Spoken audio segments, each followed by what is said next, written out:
How did you find yourself getting into film, since this is something that you seem very passionate about? What got you into this? By the time I tried a couple colleges and settled on a major and realized what I actually wanted to do, I tried music first, I tried criminal justice next. It took a couple years out of high school to figure out that I could and wanted to pursue film. I was going to school at Albany, trying to pick up some classes and use their equipment, and then a assistant director / producer that had come up to do a Q&A because he had gone there years ago, met me, and I kind of berated him after his lecture and said, I want to do what you do. And his name was Glenn Trotner. He gave me his email and said, the program that you want to do isn't for until the winter, but come and email me and we'll see what we can do. And he ended up giving me a job on a Netflix film in New York. I never worked on a film before, never been in production before, and so then I had a couple weeks to decide and then make the move to New York City from Albany after saying that I didn't want to live in New York. But, That's really awesome that one opportunity kind of catapulted you into something that is now your main focus. Yeah, I mean, it teaches you all about environment on set and how films are made from beginning to end as far as production is concerned. And so it was a whirlwind. The first film I worked with Lucy Liu and Taye Diggs and Zoe Deutsch, and so it was it was thrown directly into the Lion's Den. Wow, yeah. And I know some big celebrity names for your first real toe dip into it. Yeah, and it only got crazier from then on out. So I was down there for about a year before I came back up here trying to do my own stuff. I mean, that's beautiful though. Yeah. That's so cool. Yeah. So give us a little bit of background about your current project. We know you're working on this really awesome short film right now. Yes, so it's a Stephen King adaptation. For many years, he has a program where he lets young filmmakers and college kids adapt some of his short stories. And so I looked at the list of short stories, and I wanted to do one that wasn't on that list. I've been reading him for years, since high school. And so I connected with one called The Monkey. It's about that little cymbal clapping wind-up monkey toy. And every time it claps its cymbal, somebody dies. Yeah. Classic Stephen King. Wrote the whole thing out and plotted it out. And then after realizing it wasn't on that list, I reached out to his agent and asked, I left a very vague voicemail at his office about Stephen King, about his agent, his talent agent, about who I was and what I wanted, hoping that they would just have to do due diligence with their client and call me back, and then he did. So I emailed him back and forth for a little bit, and then when he found out who I was, he said, no, absolutely not. We have no idea who you are. You don't have enough producer credits that Steve would be familiar with. And so he told me no.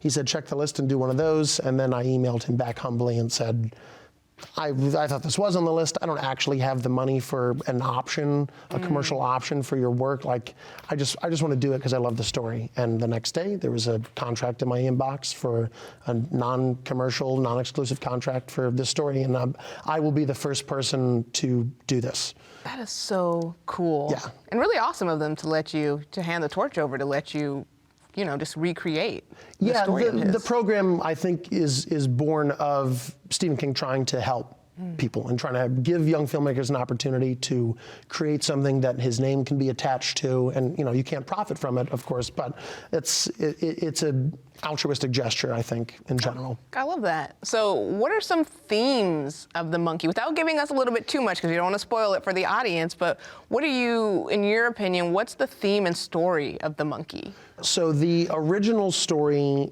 was written in the 80s, so the present takes place in the 80s. And it's about a father and his young sons, and they're cleaning out their aunt's attic, and they find this monkey, and the father freaks out because when he was a kid, and it flashes back to the 50s when he was a kid, he found it in his attic, and every time he turned the key and it clapped its cymbals, somebody around him would die, whether it's his babysitter or his uncle or his dog, or in horrific, gruesome, traumatizing ways for a child. So I have modernized that for my adaptation, so I've kind of shifted that up a generation, the timeline. So technically, I've kind of written a sequel. One of those kids is now older. The father the protagonist of the story is in the hospital. He just suffered a heart attack, and the son is trying to get his brother to make amends with his father because of his, his health conditions, just in case. So there were a lot of really great themes in the original story where the father is wrestling with loving one of his children more and having a favorite. And so there's a lot of human drama and emotion in there that I wanted to bring into mine. And so I've kind of continued those themes. The son is now about to be a father. His wife is 9 months pregnant. He's not really sure if he's ready as a result of the trauma as a kid and watching his relationship with his father and his brother deteriorate. So there is kind of a generational trauma aspect to it, and then watching your parents and how they make mistakes and not wanting to repeat those mistakes, and it's the consequences of, watching your parents become and be people, and what impact that has on you as a child. All because that crazy monkey. All because of that crazy monkey, and that's what's great about Stephen King is the foundation of his stories are human drama and emotion, and then he uses a horror device to push that story forward and to make those characters change and adapt. That's how he hooks us. Yeah. So, with this being more of a smaller production, how do you handle tackling those horror elements and making it? Because Stephen King's known for making some pretty spooky stuff. So, how have you been able to build the tension within this film with, more of a limited, smaller production? Sure. Well, that was part of the motivation to do this story. When I read it, I knew that that it was feasible. A lot of the stories on that list that he lets people do are either, not the top tier Stephen King narratives, or they're just very, very hard to adapt for that reason. So when I read the story, I was trying to write to shoot, which is, I think, what a lot of independent filmmakers gets away from them sometimes. Well, they'll write these crazy, big, sprawling, action, sci-fi, whatever, and it's like, oh, well, how are you going to do that with no money or a very limited budget? And so I read the story. It's just a toy monkey, and my adaptation let me have some liberties with what it does and how it affects the environment and what types of horror we're dealing with. So there are, I try to do as many practical effects as possible. I don't want to give too much away, but there's a little bit of body horror. There's a little bit of Sam Raimi, Evil Dead looking fun stuff. Yeah, he's a huge influence. And so most of the challenge of this movie was writing a story that had compelling characters that you could relate to and get behind emotionally. That way, while we're building this tension with the monkey device, which is the inevitable, is kind of how I've transformed this symbolically, is that the monkey and its clapping and death, it is signaling the inevitable. And even in the original story, it was unclear whether or not the monkey was a harbinger of the bad things or it was causing the bad things. So I'm trying to play into those themes to create that tension where I don't need. So it's a lot of drama, on the edge of your seat kind of vibe. Hopefully. I hope, yeah, that's the goal.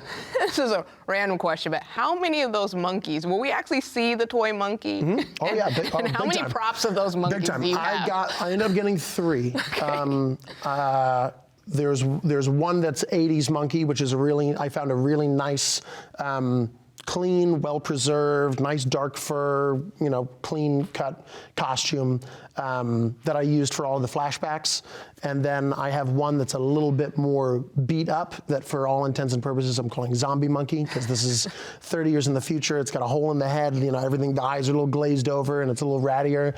And then there's another monkey that is something totally different and more horrific that I'm not even going to classify on camera. Oh my but yeah, God. so we used 3 of them at the end of the day, and 2 of them went to donors from our Indiegogo campaign that donated the amount of money to get one, and then I've got one in my house. I've got Zombie Monkey.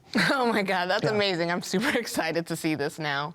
Where can people see the movie, and how do we see the movie? Ooh, that's an interesting question. So tomorrow I am meeting with my post-production team to go over the rough cut that I've done in the assembly. I've edited it myself, or at least the broad strokes, and then music has to come and sound.